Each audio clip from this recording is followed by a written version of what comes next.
Mga master, may magandang balita na inihayag si DBM Secretary Amina Pangandaman related ito sa SRI.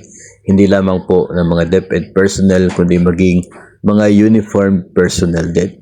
Ayon po sa DBM Secretary ay first time in history po ito, maximum amount ng SRI ang matatanggap ng mga kawani ng DepEd. Galing po sa 15,000 noong 2022, 18,000 noong 2023 at magiging 20,000 daw ito ngayong 2024. Maging ang mga PNP personnel din galing sa 12,500 noong 2023 to 20,000 ngayong 2024. At maging ang AFP, BGMP, BFP, Bucor, Coast Guard, NAMRIA, lahat po yun makatatanggap ng 20,000 na SRI ngayong taong 2024. So DBM Secretary na po ang nagsabi nito, kaya sigurado po tayo na matutuloy po ito.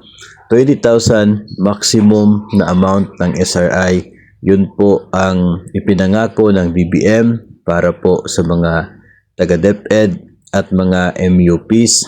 Ang sa atin na lamang ngayon ay kung kailan yung release, which is depende po sa agency.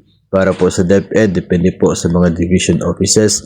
Of course, maghihintay pa po yun ng pondo yung mga division offices na yan para meron silang maibigay sa kanila pong mga nasasakupan. Yung mga uniform personnel naman po ay mag-abang-abang na lamang sa mga legitimate na Facebook page ng inyo pong agency, nang sa ganun ay malaman po kung kailan yung release para po sa SRI. Kapag sinabi po na buo na 20,000, ito po kasi yung maximum amount ng SRI na yan. Pero wag po nating kalimutan na kapag ang benefits po ay sumobra na ng 90,000 sa isa pong taon, ang excess po niyan ay subject na to income tax. Kaya wag po nating iwala sa usapan yung tax na kaakibat ng mga benepisyo o kaya ay sahod na natatanggap po natin. So let's expect na mayroong tax deduction pa yan, nang sa ganun ay hindi po tayo masasaktan kapag darating po yung SRI. So mayroon pong dalawang options yan, tulad po ng mga nangyayari in the past.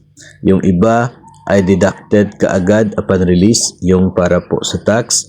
Yung iba naman ay ibibigay ng buo, tapos yung tax ay dinideduct po nila the following year, galing po doon sa sahod.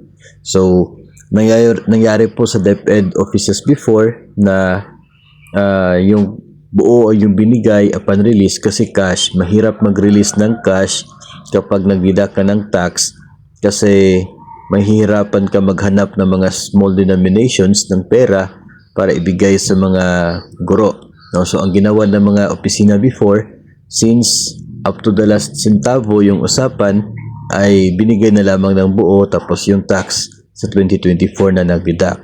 Pero kung direct po sa ATM, walang problema, mabilis lamang yung pag-deduct sa taxes. Walang problema, mabilis lamang yung pagbigay ng exact amount kahit up to the last centavo pa yan. So, abangan na lamang po natin kung ano po yung magiging diskarte po ng iba't iba pong opisina. Sa ngayon ay wala pa naman pong binanggit ang DepEd kung cash ba ang pagbigay nito. Maglalabas lamang po yan ng advisory or memo ang DepEd Secretary, si Secretary Sani Angara, if ever po na sa cash yung pag-release ng SRI. Pero kung wala pong advisory, walang memo tungkol po doon sa cash release, let us expect na direct po sa ATM account ang SRI 2024.